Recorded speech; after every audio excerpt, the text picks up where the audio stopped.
এক ছোট্ট গ্রামে এক জেলে পরিবার বসবাস করত। বাবা, মা এবং দুই ছেলে। এই পরিবারটি ছিল খুবই সাদাসিধে ও পরিশ্রমী। বাবা ছিলেন একজন অভিজ্ঞ মৎস্যজীবী।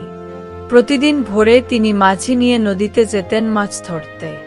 মা ছিলেন গৃহকর্মী, বাড়ির কাজে সাহায্য করতেন এবং পরিবারের খাওয়ার জন্য তাজা মাছ রান্না করতেন।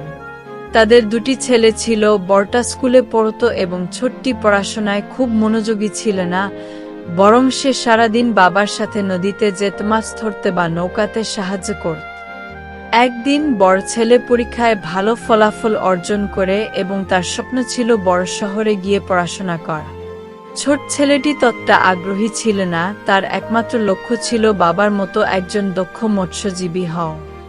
বাবা এবং মা দুজনেই তাদের সন্তানদের ভবিষ্যৎ নিশ্চিত করতে চেয়েছিলেন। তারা জানতেন মাছ ধরার কাজ শুধু জীবিকা নয়, জীবনযাপনের একটি সহজ উপায়। তবে তারা চেয়েছিলেন যে তাদের ছেলেরা তাদের চেয়ে বেশি কিছু হতে পারে। এই ছিল জেলে পরিবারের একটি ছোট্ট গল্প, যেখানে সাদামাটা জীবনযাপন আর পরিশ্রমের মাধ্যমে স্বপ্ন দেখার বার্তা ছিল।